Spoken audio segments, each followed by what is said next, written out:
Bienvenidos a Charlas de Mentes. Hoy tenemos un programa excepcional. Nos resistimos a la nada con el actor y locutor Rogelio Gracia. Bienvenido, Rogelio, ¿cómo estás? ¿Qué tal? Muy bien, muchas gracias por la invitación. Bueno, gracias a ti por venir.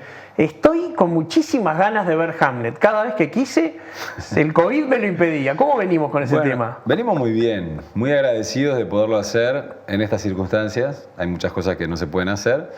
Y muy agradecido de poder haberlo estrenado, porque es un espectáculo que empezó a ensayarse pre-pandemia. Ya tuvimos 2 años para hacerlo.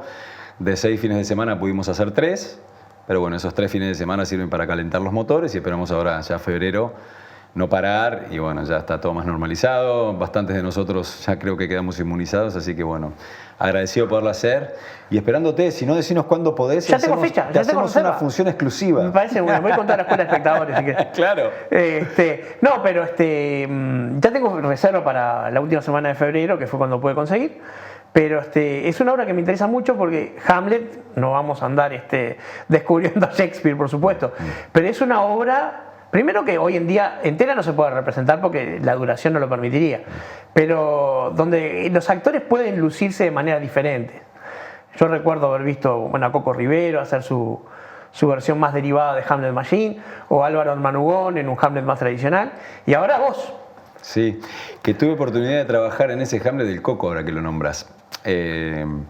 Fui a sustituir a alguien que se había lastimado, no me acuerdo quién era, alguien se había lastimado una pierna. Ajá. Y yo fui a sustituir con pocos ensayos. Y ¿Era Guildenstern, Rosencrantz? No, Horacio. Horacio, pero... Uy, era Iván Solarich. Exacto, ahí me acordé. Y en esa versión Coco había puesto el monólogo del ser o no ser a Horacio. O sea que tenía esa experiencia. Era el que hacía con el megáfono. Cantaba con un megáfono, ¿te acordás? Sí, me acuerdo perfecto. Fue un primer acercamiento. Yo estaba en la Escuela del Arte Dramático ahí. Y ya desde esa época es un personaje que me obsesiona, y una obra que me obsesiona, y un autor que me obsesiona. Así que un sueño cumplido. Claro. Es que Hamlet es el personaje que todos los que no conocen a Shakespeare conocen. Es el danés más famoso del mundo y es ficción. Y es ficción. Sí, son esos personajes que trascienden su arte, como puede ser en otros fenómenos la Mona Lisa. Claro. O el aria La Donna Mobile, que todo el mundo conoce y nadie sabe ni de qué ópera es, ni qué significa. Lo mismo pasa con la Mona Lisa, lo mismo pasa con Hamlet. Nadie sabe la historia de Hamlet. Si vos haces una encuesta con tus amigos, por ejemplo, y les pedís que te expliquen Hamlet, no la saben. No, la más clásica es agarrar la calavera y decir ser o no ser. Claro, que eso no está en la obra. No, claro. Entonces está buenísimo poder mostrarle a la gente, decir, ¿quién es ese tipo tan famoso que conoces pero que no sabes su historia? La historia está bastante respetada, no es una versión libre, entonces está bueno.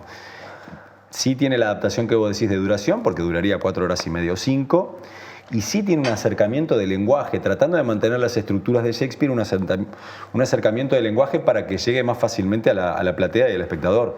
Pero está la obra súper respetada, la estructura de escenas, los personajes, casi todo está muy, muy respetado. ¿Cuántos actores? 14. Algunos de ellos doblando roles. Claro. O sea, son más personajes, ¿no? Hacer cerca de 20 personajes, no los conté, pero sí, 14 somos arriba. Claro, ahí es una obra...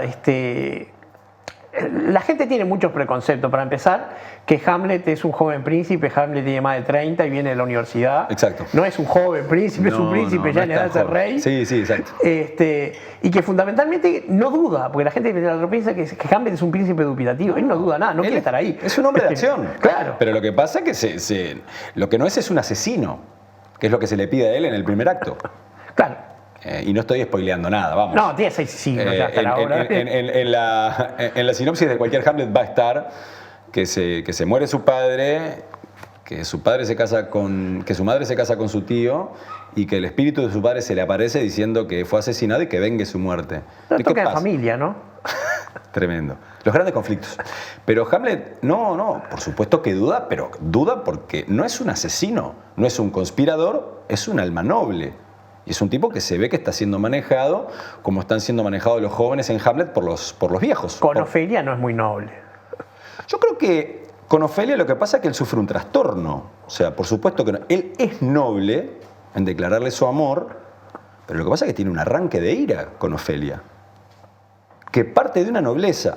Obvio, acá nos podemos poner a hablar y podemos estar años hablando porque los vacíos que pueda dejar Hamlet la historia los tiene que llenar el director o el actor que tenga coherencia con la historia. Yo lo que le encontré a la historia de Hamlet-Ofelia es que en realidad Hamlet le declara un amor verdadero a Ofelia y de la nada la ve que cambia de la noche a la mañana a ella. Es decir, Ofelia es la que va a devolverle sus regalos, sus cartas, Ofelia le pide que no lo frecuente más y todo eso lo hace por justamente los veteranos que conspiran contra ella, en este caso el rey y Polonio, que son los que le dicen no lo veas más. Y el hermano. Y el hermano. Entonces, Hamlet lo que le pasa, todo el mundo que haya tenido un desamor lo sabe, hay pocas cosas que duelen más que un amor no correspondido. Digamos, que hoy nosotros, que tenemos la ayuda de la terapia, que tenemos la ayuda de los fármacos, que tenemos la ayuda de todo, un amor no correspondido o que te rompan el corazón, pega feo. Sí, Entonces, claro. lo que a Hamlet le pasa es que se vuelve un poco loco con el desamor de esta mujer, con el Tú cual... decís que su locura no es fingida. En ese momento no. No, con Ofelia no es fingida. Que ahí está un poco, me parece, que el malabarismo que tiene que tener el actor en ese momento. Saber cuándo él está interpretando un rol para conseguir lo que quiere y cuándo realmente se le salta. Con Ofelia se le salta. Pero aparte, en definitiva, Hamlet la manda a un convento. Es decir, en un punto del fondo la quiere salvar. Es decir, Bueno. esto acá está todo podrido. Es como que hoy le dijeran, andate a una estancia en el campo y quédate allá. Esto está todo podrido, no tenés salvación acá. Con ese padre que tenés, con ese rey que está al lado y con ese hermano que tenés. Son todos unos conspiradores, no te van a dejar vivir. Y conmigo ya quebraste, o sea que tu salvación es irte a un convento. Yo creo que va por ahí. Obviamente no es que Hamlet lo interprete conscientemente, pero en ese arranque yo creo que magistralmente está escrita esa escena. Y es Shakespeare. Claro, es como la escena con la madre. La escena con la madre es tremenda. Es tremenda, es tremenda. Y sin embargo... Un poco parecía a la de Orestes con su madre también. Claro, yo esa no la tengo tan presente. La tragedia griega es algo que a mí me cuesta mucho. También hay una especie de intento de seducción de Por supuesto, pero aparte, Clitemnestra. lo interesante de la escena con Gertrudis, que parece una gran pelea, lo interesante es cuando el actor que hace Hamlet no entra a pelear. Hamlet la quiere salvar. Por algo le dice, abstenete, no vuelvas a la cama con mi tío. Y le dice también, el día que vos quieras ser bendecida, yo también voy a pedir tu bendición. Es decir, Hamlet está intentando pasarla para su lado. El tema es que encuentra cosas que lo detonan. Claro, porque ella fue cómplice de Claudio, no es que Bueno, no fue- sabemos hasta qué punto. No sabemos, pero Podemos interpretar. sí. No ¿Vos está- qué pensás? ¿Hasta qué punto No, yo sabe pienso que era cómplice. Quizás que era cómplice en el asesinato? porque tengo la matriz también de la Orestía, donde Egisto y Clitemnestra eran cómplices, no solamente en la usurpación del reino, sino luego en el asesinato de Agamenón. Pero Yo creo que no. Yo creo que ella esboza o piensa o sospecha algo, pero ella no conspiró. Es decir, los que conspiran de repente son Polonio con el rey, Y Polonio no sale de esa escena. Polonio con Claudio. Pero creo que ella, sí, lo que ella es amante de su cuñado, ¿bien? Y cuando su esposo muere, ella se casa con su amante. Eso sí creo que es, pero no creo que ella haya conspirado. Al menos en la obra no está, por eso Claro. queda libre. No está en la obra y por otro lado no Tampoco hay... está en la obra que Claudio le desee el mal a Hamlet. Bueno, Al principio, digo, Al no principio después. no. Al principio, es que al principio, en realidad, Claudio organiza todo como para decir, está todo bien ahora. Se fue el rey, ahora el rey soy yo, y a Hamlet le dice, sos mi sucesor, tranqui. Claro. Y en realidad, si Hamlet no fuera porque no le cierra esta historia de entrada y no se le aparece el espectro de su padre, no habría obra, porque si Hamlet dice, bueno, ahora el rey es mi tío, bueno, esperaré, en vez de heredar de mi padre, heredaré de mi tío, y ya está, no habría problema. Pero este Hamlet tiene una pureza y una nobleza donde no le cierra, donde él olfatea que algo está mal y luego se le confirma. El tema es que no está en su naturaleza ser un conspirador ni ser un asesino, pero va poniendo el palos en la rueda. es Para mí decir, tampoco está en su naturaleza ser un rey. Creo que él no quiere ser rey en ningún momento. Yo creo que él es probable que no tenga la naturaleza de un rey, capaz que sería más un intelectual, un escritor, De un Wittenberg. pensador. Por algo él en algún momento se queja de no ser Fortinbras. Pero, dicho esto, que yo estoy de acuerdo con vos, creo que sería un excelente rey. Posiblemente. Por ejemplo, si él realmente hubiera podido cumplir sus objetivos, él apunta a un amor verdadero, no a un amor acomodado como se hacía en la nobleza, él apunta al amor verdadero de Ofelia, podría haber construido con Ofelia una pareja fuerte, una familia fuerte, y podía ser un rey diferente. Eso es el que podría haber sido. Pero eso no deja de ser una interpretación nuestra que estamos hablando Y es una acá. interpolación, es algo que digamos, él no llega, pero mi lectura, que es aprendida de Maestro Burgueño, es que él no quiere ser rey, quiere volverse a Wittenberg y que nadie lo moleste. Y que, pero por algo él dice, él impidió, por algo cuando están hablando con Horacio, en una de las escenas finales están hablando con Horacio cuando él vuelve del viaje de Inglaterra, pasa de un barco a otro, se viene y le explica a Horacio cómo volvió. Dice, es increíble la bajeza de este rey, le dice Horacio, y le dice, sí, él que hizo tal cosa, tal cosa, tal cosa, e impidió mi legítima herencia de la corona. O sea, sí, que hay algo en un punto que dice, este también me está robando algo, sí, además de mi padre. Ni que hablar, pero lo que pasa es que lo que a él le pesa es el mandato del fantasma de su padre, que Por supuesto. lo obliga No, y a aparte vengarlo. que vea este Claudio que le roba al padre, le roba a la madre, le roba la corona, le roba a Ofelia en definitiva, porque es todo parte de la misma conspiración y el momento empieza a acumular y se basta. Sí, ni que hablar, sí, porque por más que es Polonio el que tiene motivos para influir sobre Ofelia, Claudio no es ni... Claro, Polonio Son una es camarilla. Polonio es un agente de Claudio, es como decir. Ellos operan juntos. Y más este rey que no era un rey natural. Este es un rey inventado. Vaya a saber qué pasa, pero digamos, estaría buenísimo una obra que fuera a ver cómo conspiró Polonio con Claudio contra el rey. Una obra previa. Borges en un poema dice Claudio, rey de un día, rey soñado. Claro, hoy en día se haría la precuela. Posiblemente. Es decir, una precuela de Hamlet sería una gran película. Sí, con Hamlet padre. Termina con el asesinato del rey. Sí, seguramente, claro. Y en esa precuela, a mí me gusta ver hasta qué punto este Polonio no tiene una incidencia grande. Porque este Claudio, indudablemente, no tiene pasta para rey. Por algo lo ves y termina como termina. Si tuviera pasta de rey, no pasaba nada. Claro. Si tuviera pasta de rey, no se le descalabra todo porque este sí tenía pasta. Por eso te lo hubiera digo, manejado bien a Hamlet el y no lo único hace. rey en toda la obra es el que no aparece propiamente en la escena hasta el final, que es Fortinbras. Exacto. Él quiere ser rey, quiere recuperar los terrenos de su padre, no quiere otra cosa, arma un ejército y viene. Empieza con un objetivo, termina cumpliéndolo. Sí.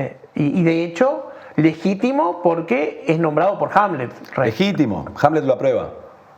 Sí, sí, es legítimo. Este, Y eso también está buenísimo, esto sí te lo digo como espectador, de las lecciones que te da este Shakespeare en sus obras. Es tan aleccionador sobre lo que son los verdaderos valores para vivir, o sea que en 420 años no cambian. Un tipo que empieza con un objetivo claro de entrada, va contra todos los obstáculos y lo cumple. Un conspirador que lo hace todo mal termina como termina, que no vamos a decir cómo. No, claro. Los valores... aunque ya pasaron 400 años. Pero como decimos que la mayoría de gente no conoce Hamlet, está bueno que vayan al teatro, vean y que no les contemos todo. Pero digo, son, digamos, los ejemplos que plantea Hamlet a nivel humano, a nivel de relaciones familiares, de amor, de política, son los conflictos de hoy. Y yo creo que es muy formativo Hamlet, por ejemplo. Lamentablemente yo en el liceo no la di, y si la hubiera dado, no lo hubiera entendido. Yo que hice científico y ni siquiera tenía literatura. pero son lindas enseñanzas estos clásicos. Ni que hablar que sí, pero pensaba, ¿no? Y te cambio rápidamente de obra. Indudablemente Shakespeare ha envejecido maravillosamente con un buen vino, pero ¿cuánto más nos interpela la realidad de hoy Tom Paine? Ah, sí. Es contemporánea Tom Paine, ¿no? Es contemporánea. A pesar que tiene unos 10 años, 10, 12, no sé cuántos tiene, un poquito. Tu puesta es de 2017. 2017 es la mía. Y la original es un poco antes. Pero no me acuerdo de qué año es, la verdad. Yo creo que es, no sé. Bueno, no importa, es de ahora. Sí, es de después del 2000. Eso me lo dijeron unos amigos míos. Tom Paine no hay que hacerle nada más que jugarla tal cual es. Y conecta con una realidad que tenemos hoy. Mis amigos la van y me dicen, esta es la obra de nuestra generación, me dicen. Sí. Porque aparte Guileno tiene más o menos nuestra edad. Pero no es fácil de ejecutar. De ejecutar. Pero digamos, adaptando bien la traducción, que es lo que yo hice minuciosamente en contacto con Guileno, para realmente no traicionar las frases. Hay frases que traducidas al español pueden significar dos cosas. Yo me carteaba con Will, decía, mira, esta frase al español puede ir para acá o para acá. ¿Tradujiste tú? No, tradujo Stephanie Neukirch, yo adapté. Ah, Stephanie, sí. Sí, yo adapté todo, porque la traducción no es suficiente. Y dirige Lucio Hernández. Y dirige Lucio. Entonces él me iba guiando, yo iba adaptando, iba encontrando las palabras. Primero, que se acercara a lo que él quería decir, y segundo, que me quedaran cómodas para llegar a la platea, no traicionando el original.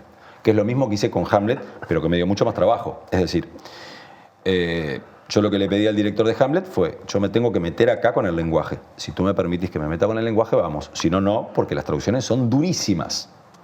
Entonces, había ya una adaptación previa, pero yo me metí con el lenguaje en el sentido de decir, bueno, a ver, este es el significado de la escena. Después de estudiarla mucho, ¿de qué manera me queda cómodo decirlo a mí? Sin traicionar este sentido y esta forma de decir, pero sin traicionar la manera en la que yo hablo. Para que a vos te llegue cómodo. Eso es un trabajo durísimo. Podríamos estar también siglos hablando del tema. No, por supuesto. Hay charlas enteras de las traducciones. Y se podría llegar a decir que lo que uno muestra estuvo acá, claro, que tú trabajaste con él sí, muchas veces. En un Beckett. Es con el director que trabajé más. Claro, pero el Beckett, sí, la Fin de novia partida. Norma, final de partida está. Que ahora está haciendo Esperando a Godot.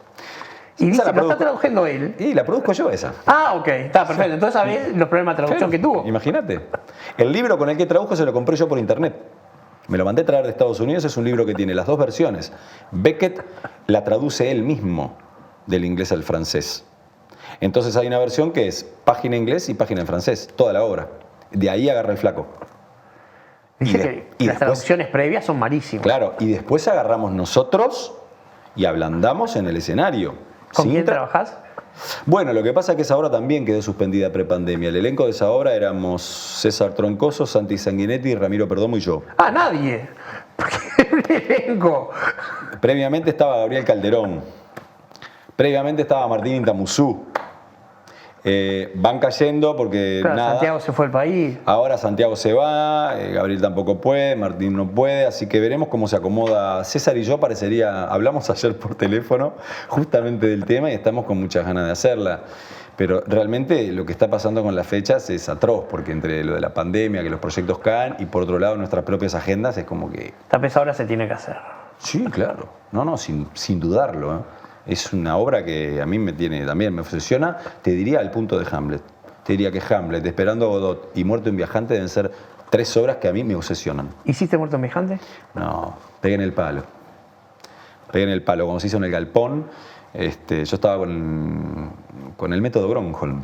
Uy, el método Adolfo, qué linda obra. Entonces no podía ni pedir el rol, porque no. Pero bueno, ya quedé grande para hacer Beef, que era el que me gustaba, así que haré Willy Loman. Willy Loman, claro. Dentro de unos años haré Willy Loman. Es Y lo que bueno, va quedando. es lo que se puede, ¿no? Peor sería Viaje a un largo día hacia la noche, que es más dura todavía. Exacto. No, pero es un papel mucho más rico el Willy Loman en esa obra. Sí. A mí me obsesionaba Beef porque yo me identificaba con ese rol. De hecho, con un monólogo de ese personaje entré yo a la Escuela de Arte Dramático. ¿Ah, sí? Sí. Y estaba obsesionado con esa obra, yo la quería hacer. Pero bueno, ya me vengo sacando buenos gustos, así que Sí, la verdad que- espero por lo menos esas 3 obras que son las que me obsesionan, poder hacerlas. Y bueno, después hay muchas obras más, yo soy muy amante del teatro, pero esas 3 son como icónicas, porque se metieron en mis comienzos y es como que durante mucho tiempo yo leía teatro comparando con esas obras. ¿Y de las que has hecho, cuál es la que más te gusta? Oh, no, es imposible de decir. No, es imposible de decir. Sí te puedo decir algunas que Abuelo de Pájaro me vienen, que el método Gronholm es una de ellas, Fin de Partida es otra, Tom Paine es otra, Gatomaquia es otra, la de los No me cascos acordaba de que vos Santi. también hiciste Gatomaquia, claro. Claro, yo estuve en el segundo elenco, o tercero, Claro, no pues sé yo lo cuál vi en era. el primer elenco, que eran Leandro, Diego Arbelo, Cecilia y Jimena. Sí. Yo también vi el ensayo general de esa obra. Nosotros hacíamos el método Gronholm, ahí también, es la misma época, que estuvimos 1 año y pico haciéndola, lo que pasa, por eso entonces fue un montón. Y por ahí creo que rondan las obras que más me han impactado y que más me han hecho trabajar. Las conquistas de Norman, no sé si ya la dije. Sí, las novias Norman, claro. Digamos que ¿No eran las novias? No, las conquistas de Norman. Ah. Te diría que ahí en esas 5 o 6 obras están los puntos bisagra que yo Esa tenía tuve. una cosa interesante que se hacía en 2 días. 3. En 3 días, ahí va. Claro, pero los viernes se hacía la parte 1, los sábados se hacía la parte 2, los domingos se hacía la parte 3, pero antes los domingos se hacía la 1 y la 2. O sea que los domingos podías ver las 3 partes seguidas. Ibas al teatro a las 5 y te ibas a las 11. Y el lunes no estaba para nadie. Imagínate, el lunes te tirado así, ibas a caminar por la Rambla a ver qué había pasado el domingo, era una locura. Claro. Era una obra que, por lo menos para decirle a los espectadores de qué trataba, era una obra que narraba un fin de semana en una casa de campo de una familia contaba la peripecia de 3 parejas centrada en este personaje que se llamaba Norman, pero desde 3 puntos de vista diferentes. El living, el comedor y el jardín. Entonces, una obra era el living, otra era el comedor y otra era el jardín. Dirigido y todo por Jorge conectaba. Nevi también. Y dirigía de Nevi. Claro, porque vos de repente veías que el personaje que entraba lo veías salir en la otra escena. Exacto. Sí, sí. Todo conectaba, todo cerraba. Claro, Era sí, más. bueno, dirigiendo a Jorge todo cierra. Sí, Eso, sí, sí. No tenés una lapicera que no tenga un sentido escénico. Gran maestro. Sí, es un gran director realmente. Rogelio, se nos acabó el primer bloque. Volvemos Perfecto. enseguida. Enseguida nos resistimos a la nada con Rogelio Gracia.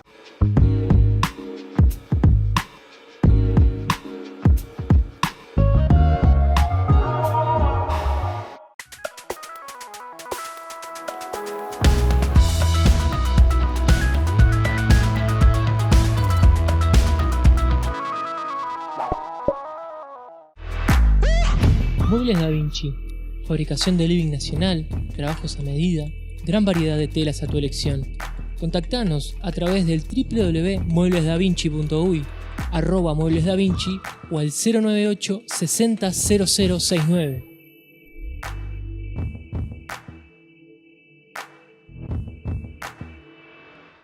Dicen que con la luz alquilás sin garantía, pero eso ya existía, nos mienten.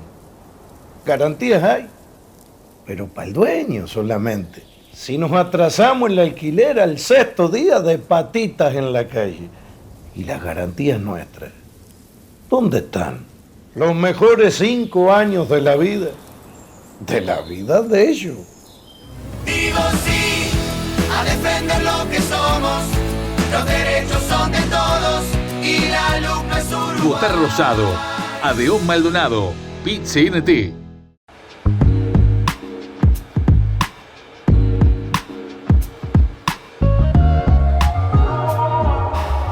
Seguimos resistiéndonos a la nada con Rogelio Gracia.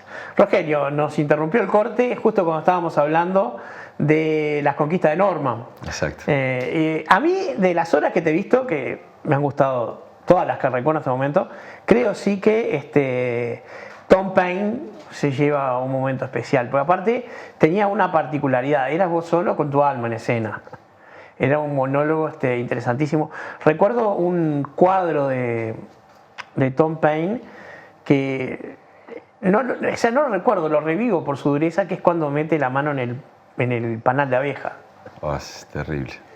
Que aparte pensemos lo horrible que es meter la mano en un nido de abejas, pero lo hace porque lo identificaba con el amor. Claro, él pensaba que su dolor estaba en el cuerpo desde antes y que las abejas lo venían a ayudar. Fíjate qué imagen, ¿no? Y cómo se relaciona con lo que es la construcción mental de uno, a veces lo que son los paradigmas mentales, y lo que uno piensa que le hace bien, lo está matando. Tom Paine patea un panal por accidente y confunde la sensación de picazón de las abejas con una sensación previa y piensa que las abejas lo están tratando de ayudar, entonces mete la mano en el panal gritando ayúdenme. Es algo increíble. No, yo lo cuento y creo que me conmueve cada vez que la levanto esa imagen también. Pues digo que el teatro es un maestro también, ¿no? El teatro educa. Fíjate vos qué espejo ese para la realidad de uno. Cómo los paradigmas y las construcciones mentales hacen que a nosotros nos duela algo o no. Es la construcción mental. Bueno, de eso hablan muchos budistas y Krishnamurti, qué sé yo qué, mucha gente que piensa en el hombre y piensa en la naturaleza, siempre habla de eso. En realidad a veces muchas cosas que duelen y hieren son por el filtro de realidad que nosotros le aplicamos. Bueno, no por... existe la psicosomática, o sea, hay dolores físicos que tienen su raíz en algo psíquico. Por supuesto, porque hay una construcción mental. Entonces lo de Tom Paine es fantástico porque te hace ver en realidad que a veces el problema atacar no es lo que pensás que te duele. El problema atacar es la construcción de uno que hace que eso te duela. Estamos hablando no de un golpe físico, de algo, ¿no? Pero estamos hablando de los desamores, las cosas. A veces la gente se separa y parece que estuviera viviendo la tragedia de su vida y en realidad es porque se crió uno con un paradigma que nos fue a su vez dado por nuestros padres, que a su vez le fue dado por los padres de ella, en el cual Bueno, según el juramento de la iglesia, el amor era para toda la vida y cuando das el sí, entonces separarse es prácticamente morir. Y en realidad, esa misma construcción mental podría ser absolutamente diferente y podría decir uno se ama hasta que los caminos se separan y ahí sigue amando al otro, pero no como un compañero de vida. No, y aparte tenemos digamos, la preprogramación de ver el final del amor como un fracaso. Exacto. Cuando una separación puede ser un éxito. Exacto. El tema, y pusimos este ejemplo como podríamos poner tantos otros. Un comentario, una actitud del otro que no hizo tal cosa como vos esperabas entonces, y en realidad lo que te está hiriendo es la construcción mental que vos tenés, o sea, el software que hace que interpreta esa señal como algo muy malo, y a veces lo que hay que hacer es reprogramar el software. Y ahí, bueno, ya la neurociencia avanzó mucho y ya hablan de esta cosa de plasticidad neuronal o plasticidad de las neuronas. Yo no sé el término de la neurociencia cómo es, pero sí que hay una plasticidad y que nosotros podemos hacer esos reformatos para que cosas que nos hacen tanto daño no nos los hagan. ¿Estás pensando que el cerebro y la mente es lo mismo? Yo no estoy tan seguro. No pienso que sea lo mismo. Bien, pues yo creo la que mente igual, es mucho más compleja. Y ahí Tom Paine tiene esto, tiene este pasaje hermoso que decía el cerebro y la mente. Entonces habla del cerebro y Tom Paine mismo porque tiene un libro que lee, diccionarios, ¿no? Sí, un diccionario viejo. Entonces él habla del cerebro y dice, imagínense el cerebro de un niñito que todavía está en el vientre de su madre creciendo, expandiéndose hasta que sale al mundo, va creciendo y de repente ese mismo cerebro es un nenito que lo mira un mayor y se pone todo colorado de la vergüenza.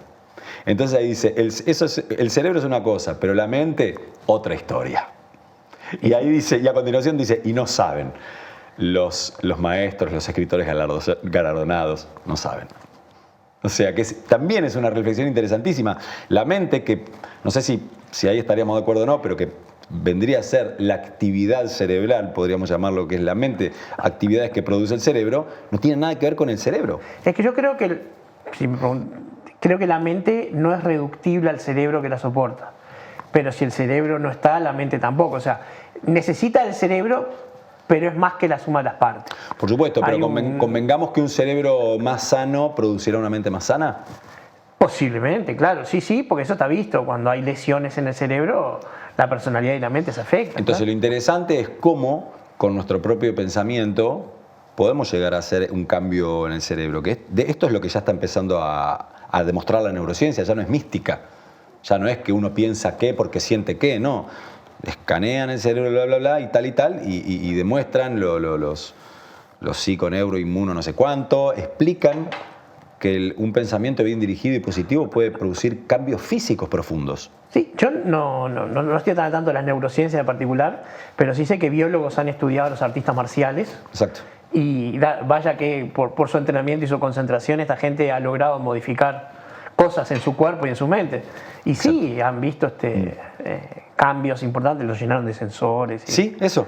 Y de cosas. Yo leí un artículo la vez pasada de una persona que, si no me equivoco, su área era psiconeuroinmunobiología o algo parecido. Y este era un médico que tenía este estudio, que se engloba en las neurociencias. Y lo que hablaba era una cosa interesante, que también en base a muchos escaneos empezaron a darse cuenta que las personas más felices no eran los que menos problemas tenían, sino que las personas más felices eran las que más se lo proponían. Que tiene que ver exactamente con lo mismo que vos estás hablando y con lo que veníamos hablando del cerebro y de la mente. Es decir, pensar en un bienestar, ponerse objetivos de bienestar, no tiene nada que ver con cuántos problemas tengas. Es decir, seguramente si tú pensás un bienestar, pensás caminos positivos, todos los problemas que tengan, en base a esa programación que te haces, los vas a poder manejar un poco diferente, y eso es lo interesante. Y si haces una observación de la realidad, te puedes dar cuenta que la gente más feliz que conozcas no es la que menos problemas tiene. Es que yo no conozco a nadie sin problemas. Por eso. Pero hay gente que tiene pocos problemas, muy pocos, y anda dramatizándolo, claro. Todo el día. Es que alcanza con haber tenido uno o una persona querida con un problema de salud grave para dimensionar cómo uno se hace mala sangre por tonterías, ¿no? Pero yo pensaba, siguiendo la línea de lo que tú decís, en las artes marciales hay un dicho que dice: el dolor en la vida es inevitable, pero el sufrimiento es opcional. Exactamente, ahí lo tenés. Vos no puedes evitar lastimarte una rodilla o un dedo, pero hacer un drama de eso es tu decisión. Yo lo escuché en manos de un filósofo una vez que decía, en los momentos de crisis, el dolor va por un canal y lo que haces para superarlo va por otro.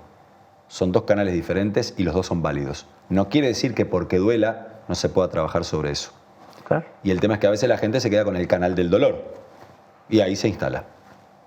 Entonces no produce acciones para superar esa crisis. Entonces, ahora, ¿por qué no las produce? ¿Por qué hay gente que las produce y gente que no? Es un gran misterio. Yo creo que hay gente que tiene una luz y también creo que hay gente que tiene esta programación que hablábamos de construcción mental que te ayuda a superar momentos de crisis y a saber que en la crisis el dolor va por un lado y hay que respetarlo, pero que tu movimiento va por otro.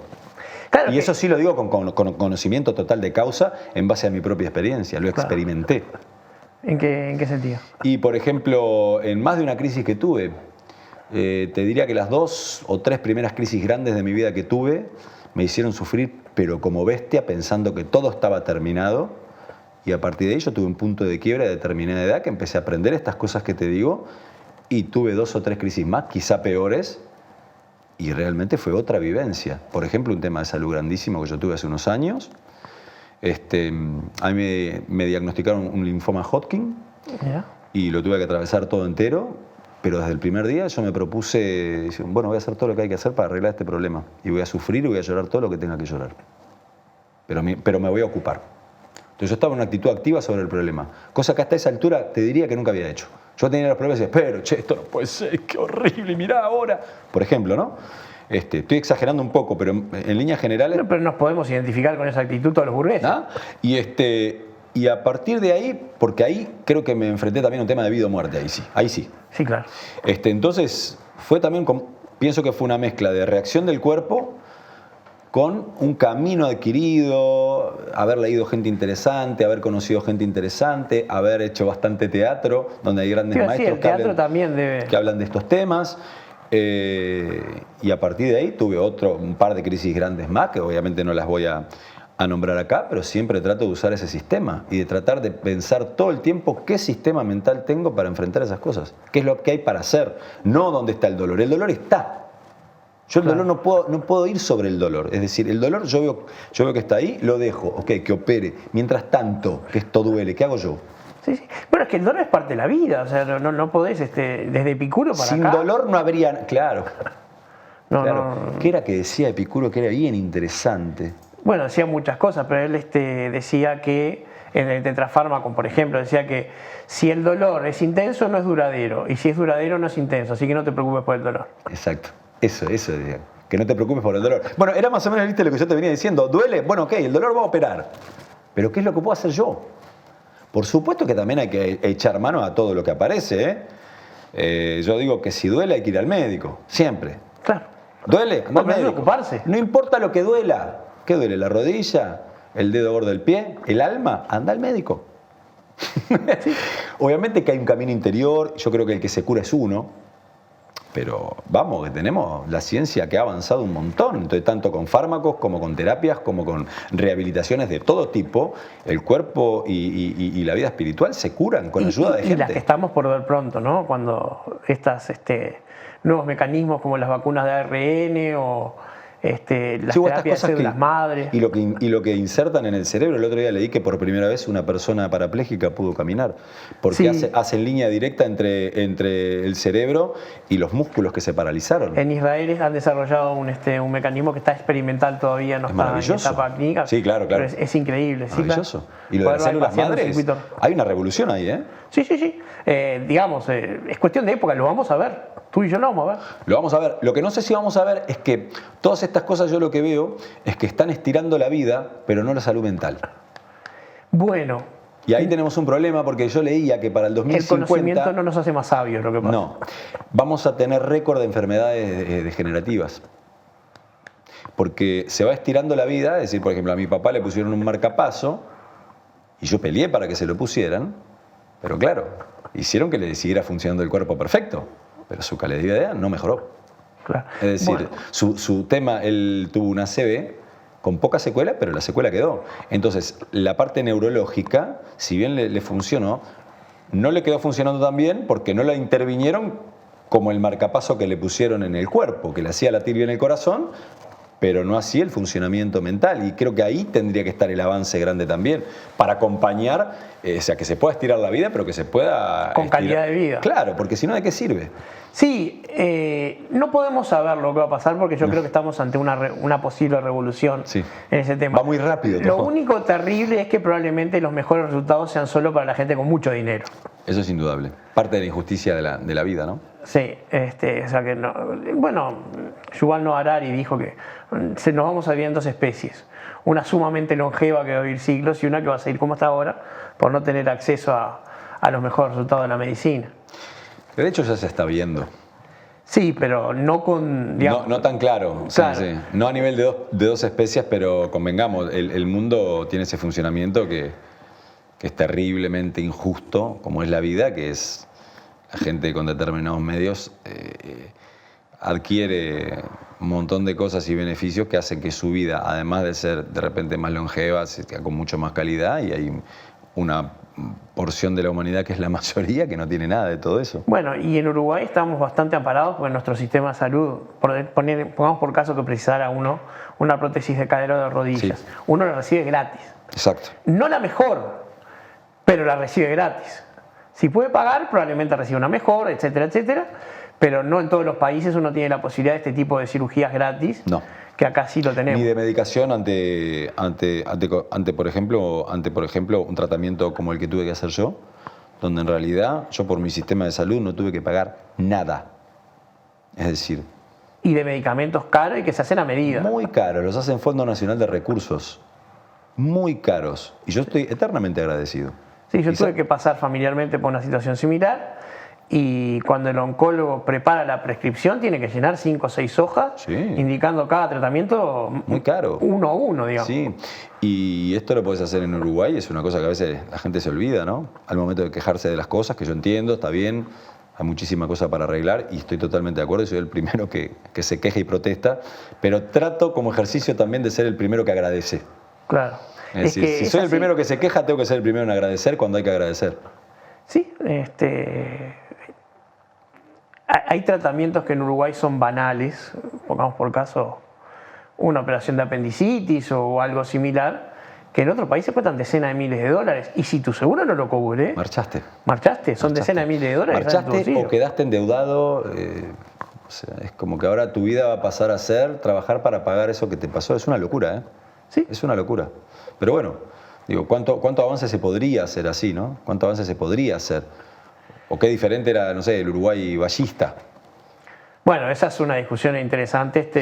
Para otro momento, sin duda. Para otro pero- momento, porque aparte teníamos que ver qué vallismo, si el neovallismo de Luis Valle, el neoliberal de Jorge Valle, No, el del o viejo el vallismo Valle. del viejo Valle. No, yo hablo del viejo Valle. El que para mí era ese sí era un revolucionario, un socialista, ejemplarizante, por lo menos yo, de la historia del Uruguay fue lo más interesante que conocí, de cómo un tipo realmente entendía lo que era gobernar para un país y de qué manera trabajar para poner las cosas donde faltan. Yo tengo una enorme admiración por la figura de José Valle Ordóñez. Hay dos frases de él. Nos puso adelante en Cuando el él mundo. decía que el vallismo tiene que ser el escudo de los débiles, que hoy se está citando mal, diciendo que el Estado tiene que ser el escudo, era el vallismo que tenía que ser el escudo. Y cuando dijo que los ricos sean un poco menos ricos para que los pobres sean bastante menos pobres. Claro. Yo no conozco una frase mejor que esa. Lo repitió Tabaré. Lo Sí, repitió por Tabaré. O sea, Tabaré, más ballista que Tabaré. Perdón, Y pero... ha sido el último presidente ballista que hemos Sí, tenido. que paguen más lo que tienen más, que paguen menos lo que tienen menos. Tan difícil es. El tema que creo que también, ¿qué nos falta a nosotros como sociedad para entender eso como algo positivo? Mirá que conozco gente con muchísima plata que al momento de pagar más pone el grito en el cielo. Gente que anda de repente en autos de $80.000, Bernardo, dice, la empleada le tengo que pagar tanto más. Pagáselo feliz, si vos sos el que podés. Pagáselo feliz porque eso te vuelve a vos. Bueno, ahora, lo- creo que nos falta, como sociedad, nos falta avanzar ahí. Es decir, que el que acumula se dé cuenta que tiene que poner un poco para que no haya tanto pobre. Es tan básico. Claro, pero aparte de eso, hay una serie que yo la veo en Netflix que se llama Billions. Una serie con personajes miserables, todo lo que sea, es una serie la de vi. televisión. Pero, ¿estás viendo la última temporada? No, a mí la serie me dura unos pocos capítulos, me aburre. Porque en la última temporada, el fiscal, interpretado por Paul Giamatti, ¿Qué actor, todos son actores. Sí, impresionantes. todos. Pero Giamatti es un actorazo, pero en un momento dice, el problema de esta sociedad son los billonarios. Billonarios son personas que tienen Exacto. miles de millones de dólares. Porque en Uruguay, en español, billonarios serían millones de millones. Millón de millones. No, ellos 1.000 millones es 1 billón. Que es una cantidad obscena, dice, es una cantidad obscena de dinero. Nadie debería tener ese dinero. Y es la primera vez que un programa comercial mainstream se atreve a decir esa verdad. Bueno, Para que alguien tenga 1.000 millones de dólares hay muchísima gente con hambre. Hay gente que discute ese concepto. Yo he escuchado que hay gente que lo discute. Yo no quiero ni ponerme a favor ni en contra de eso porque es un pensamiento contrafáctico. No hay manera de darse Completamente cuenta de si acuerdo. eso es verdad o no es verdad. Entonces, a mí esa discusión no me compete. La que sí me compete es decir, totalmente de acuerdo con lo que se expresa en Billion, el billonario, imagínate, tendría que ser una cosa ya preestablecida que el billonario derrame un montón. Porque realmente con el billonario derramando, no tiene que tampoco ser billonario, convengamos que hay cifras menores con las cuales podría derramar un montón. Y muchos más. ¿Cuántos problemas nos ahorraríamos como globalidad? No, pero aparte... Pensemos solo en Uruguay. Pero digo, Estados Unidos, que es un Sería país tan fácil de solucionar. que nadie acusaría de socialista ni mucho menos, si vos ganás $1 millón, 550.000 son impuestos, no los recibís. Si ganás $1 millón te quedan 450. O cifras más o menos Más o así. menos, sí. Mientras Es que en un- Uruguay tenés un impuesto a la renta de un 20-25% y ya la gente piensa que estamos en la Unión Soviética. Es terrible, sí, ese tema. Yo creo que ahí nos faltan siglos. A veces como hay luchas sociales de las que se habla que están empezando y que demoran siglos, como por ejemplo la que está más en boga acá, que es la del feminismo y la de la igualdad entre derechos y oportunidades de género, que dicen los que saben o las que saben de feminismo dicen que es una lucha que va a demorar mucho y que va a llevar décadas o siglos. Yo creo que esta otra por la igualdad, no de géneros, la igualdad entre seres humanos va a demorar mucho si es que llega. Si es que llega. Porque es que hablando de formatear el cerebro, es que necesitamos otro formato mental para darnos cuenta que el negocio no es tener muchos millones. ¿Por qué? Y porque a la larga te la va a pegar, te la pega la realidad. Y bueno, Si vos que tenés billions, hablando de billions, vas permitiendo ver esa masa enorme de pobres, que cada día son más pobres además. Entonces hay un formato ahí que socialmente no ¿conocés cuadra. la Es decir, canción una de persona... Serrat, Disculpe el Señor? ¿Cuál es? ¿Cómo es que dice? Una dice Disculpe La el tengo Señor. que conocer, pero Serrat por- sale vestido de mayordomo, ¿no? Entonces dice Disculpe el Señor. Y empieza a decir, hay unos pobres que quieren hablar con usted. No venden cosas, no tienen nada de nada. Después dice, se le metieron en la casa, lo están buscando, lo agarran, el tipo se escondió, lo llegan. Entonces dice, bueno, disculpe, yo me retiro, que Dios lo ayude, que Dios lo ampare. Claro. Porque tal, en definitiva lo que habla es de la revolución y la gente que no tiene nada, bueno, antes de morirse de hambre va a tratar de conseguir comida. Exacto, una sociedad que se empobrece cada vez más tiende a eso, a que un buen día estalle, explote. Y ojo, Yo creo ese que es un mecanismo de distribución de la riqueza, la acumulación al que no hay tan que llegar. No, claro, no, habría que llegar a otro. La acumulación tan obscena de riqueza yo creo que sí que es muy problemática, es muy problemática.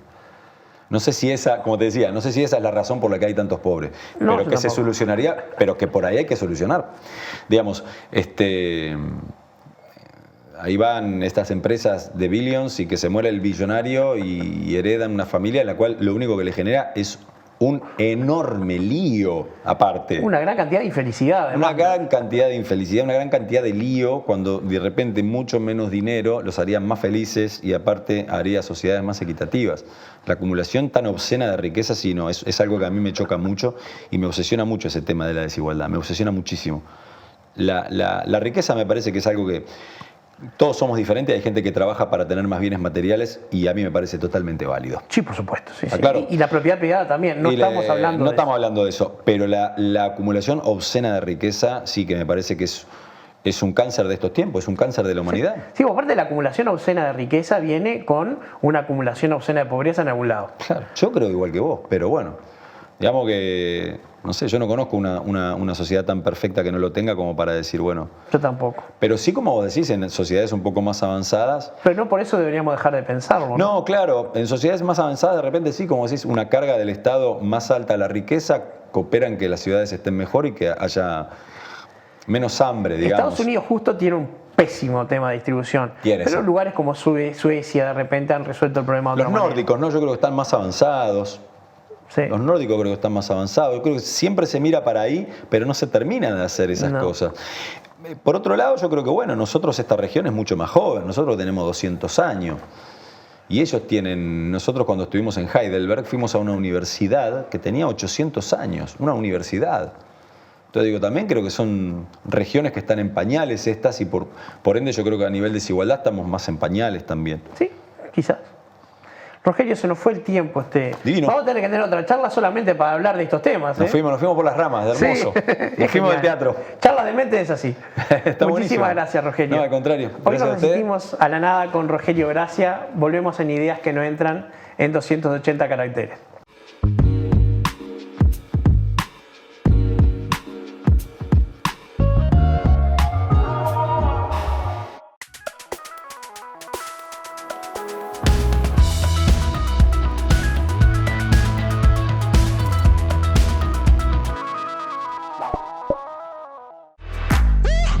Muebles Da Vinci, fabricación de living nacional, trabajos a medida, gran variedad de telas a tu elección. Contactanos a través del www.mueblesdavinci.uy, @mueblesdavinci o al 098 60 0069.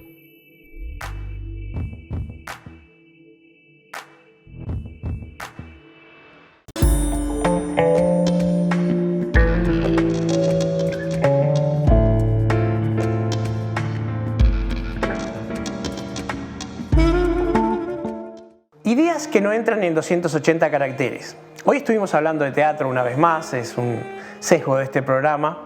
Nos gusta el teatro, no podemos ocultarlo, ni tenemos intenciones de hacerlo.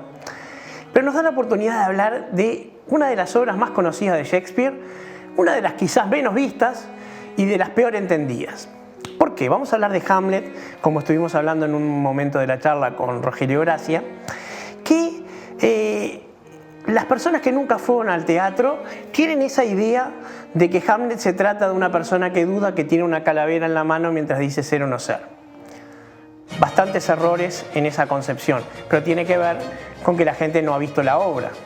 También la gente piensa que Romeo y Julieta es la historia de un gran amor, pero es un gran amor que duró 3 días y terminan todos muertos, mientras tienen 14 y 15 años. O sea, esto es lo que la gente no sabe, que es un gran amor trágico y frustrado. No un amor que dura, bueno, sí dura toda la vida, pero es una vida súper corta. En el caso de Hamlet, estamos hablando de una tragedia que ocurre en Dinamarca, de las primeras frases que se escuchan decir es algo podrido, algo huele a podrido en Dinamarca, y que está basada en la historia de un caudillo danés que se llamaba Amled, que tuvo unas intrigas palaciegas, dentro de lo que en una aldea puede llamarse palaciego, en las que se inspiró Shakespeare para escribir su Hamlet. Transcurre en el castillo de Elsinor, que es donde Hamlet, el padre del príncipe, que se llamaban igual, y esto genera no pocas confusiones, reinaba, pero fue muerto, y a raíz de esa muerte Hamlet es convocado a volver a Elsinor porque, entre otras cosas, es el príncipe heredero. Pero se encuentra con que Claudio, el hermano de su padre, se ha casado con su madre Gertrudis y ahora es el rey en lugar del rey. Pero le dicen, a la falta de otro descendiente, que Hamlet sigue siendo el príncipe heredero. Y acá es donde empiezan los problemas. Porque ocurre que entre las primeras escenas aparece el fantasma de Hamlet padre y le da la orden a su hijo de que vengue su muerte, dejando instalada en el príncipe y en el público la certeza de que primero ocurrió un asesinato y segundo está instalado el deber filial de la venganza. Y acá es donde ocurre la primera de las confusiones. Hamlet es un estudiante de la Universidad de Wittenberg, que es donde estaba cuando lo convocaron, y no tiene ninguna ganas de vengar a nadie, no tiene ganas de pelearse con nadie, y probablemente, casi seguramente, tampoco tenga ganas de ser el rey de Dinamarca. Quiere volver a donde estaba y que lo dejen tranquilo. Y de ahí su carácter reticente es lo que quizás haga que mucha gente confunda ese desgano, ese no querer hacer las cosas, con duda. Hamlet no duda en ningún momento acerca de lo que quiere, lo tiene clarísimo. Otro tema es que la gente piensa que Hamlet es un jovencito. De ninguna manera, él ya tiene 30 años, es un hombre hecho y derecho. Jovencito sí, repito, eran Romeo y Julieta, que eran adolescentes. más chicos de lo que la gente piensa. Y recibe este mandato y tiene que ver, entre otras cosas, sí, como sospecha, porque se lo dijeron, es Claudio y su madre quienes complotaron para matar a su padre. Por supuesto, voy a dar por sentado que en estos 5 siglos que pasaron desde que fue escrita hasta hoy, la gente más o menos ha podido leer esto y no se considera lo que se llama un spoiler o arruinar el final de una obra. Pero, como muchas tragedias de Shakespeare, en esta ocurre que a medida que se van desarrollando de los acontecimientos, va muriendo la gente. Y hasta que ocurre la escena final, donde prácticamente terminan todos muertos, pero donde se revela la verdadera naturaleza de Hamlet, que es que él no quería ser el rey de Dinamarca, tanto es así que antes de morir él también declara que su enemigo, que no figura en ningún momento en toda la obra, pero aparece nombrado en varias oportunidades, que es Fortinbras, va a ser el rey de Dinamarca. ¿Sí? Entonces se produce lo que se llama el deseo mimético. Hamlet, en todo caso, querría ser un príncipe como Fortinbras, que ante un despojo que sufrió su propio ancestro, arma un ejército y va a buscarlo por las armas, mientras que él no logra nada más que venganzas fallidas. Se enamora de Ofelia y Ofelia termina muerta. Intenta matar a Claudio, pero por error mata al sirviente Polonio, que era un llamémosle un adulón de Claudio, era realmente alguien que estaba al servicio de Claudio, pero no es lo mismo. Termina peleado con el otro hijo de Polonio que intenta matarlo. Entonces, cada vez que Hamlet intenta hacer algo, salvo el primer, digamos, hecho teatral, que es cuando él logra convencerse que efectivamente Claudio había matado a su padre, todo le termina saliendo mal, hasta que al final de la obra, por supuesto, Hamlet termina muerto. Entonces, es muy importante que cuando nos acercamos a cualquier obra de teatro o de cine o libro o pintura, nos acerquemos con conocimiento de qué es lo que estamos haciendo. Pero fundamentalmente que no confundamos las ideas que tiene la gente que no la ha leído con la verdadera obra. Todo el mundo sabe cómo termina Hamlet, cómo termina Macbeth y cómo termina Romeo y Julieta. Nadie puede acusarme a mí de estar contando el final de una película. No es lo mismo que en la década del 90, cuando un conocidísimo presentador radial dijo al aire, mientras la obra estaba en sala de estreno, que en la película de Bruce Willis estaba muerto toda la película. ¿Sexto sentido? Creo que se llama Sexto sentido la película. No la recuerdo, fue hace tanto tiempo, pero una obra en la cual el único giro de la película era que Bruce Willis estaba muerto, lo dijeron en la radio. Eso sí, por supuesto, nadie que vaya a ver la película después de saber eso la va a disfrutar como alguien que no lo sabía. Pero acá estamos hablando de algo que pertenece al acervo cultural desde hace 5 siglos y no es el caso. Pero entonces, es muy importante entender que para disfrutar de la complejidad de un fenómeno artístico, del tipo que sea, nosotros tenemos que estar en capacidad de entender esa complejidad. Y vamos a un ejemplo que nos resulta mucho más diario. Pensemos en el fútbol o pensemos en cualquier deporte que nos guste. Si nosotros conocemos las reglas del deporte, si nosotros conocemos los escenarios, cómo están constituidos, si nosotros conocemos a los jugadores que intervienen en ese deporte y además conocemos las estrategias y tácticas del mismo, entonces nosotros estamos en condiciones de disfrutarlo.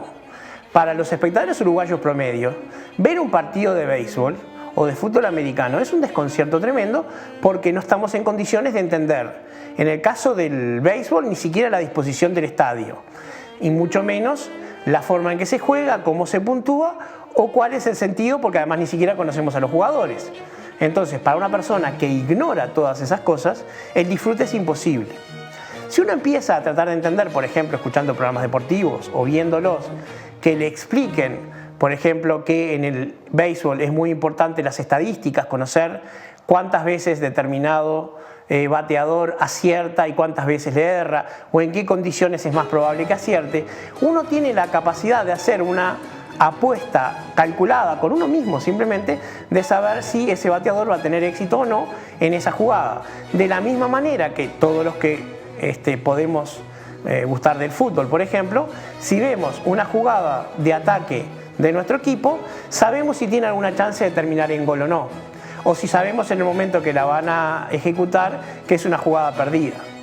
En mi caso, como hincha de Nacional, hace varios años que estoy acostumbrado que casi cualquier jugada de pelota quieta, en particular desde que Álvaro Recoba no juega en Nacional, es una chance desperdiciada. Pero bueno, eso es algo que me permite frustrarme por un lado, pero también disfrutar del juego, saber eso. Con el arte y con la ciencia y con cualquier otra con cualquier otra disciplina ocurre lo mismo. Cuanto más sabemos, cuanto más de nosotros hay en esa disciplina, tanto más vamos a poder disfrutarlo, porque en eso que tratamos de disfrutar estamos nosotros mismos. Eso es una característica psicológica del ser humano que es inevitable. No podemos conectarnos con algo en lo que no estamos. Si no invertimos algo de nosotros en eso que queremos disfrutar, pues no vamos a estar y no lo vamos a poder entender. Así que bueno, les recomiendo ir al galpón a ver esta apuesta de Hamlet, que es una apuesta interesante con un gran despliegue, que se hagan una idea de qué transcurre la obra y que si no esperan ver a Hamlet con la calavera diciendo ser o no ser, entonces es más probable que puedan disfrutar el monólogo donde efectivamente aparece una calavera, que es el monólogo de la tumba de Yorick, que no tiene nada que ver con el otro monólogo, que es el de ser o no ser. Hamlet de Shakespeare no necesita más presentaciones y Rogelio Gracia y el elenco que está puesto en el galpón es un gran elenco de actores con muy buena dirección. Yo diría que si la van a ver no se van a arrepentir. Mientras tanto, esto fue Ideas que no entran en 280 caracteres. El domingo que viene seguimos resistiéndonos a la nada en Charlas de Mentes por Esdrújula TV.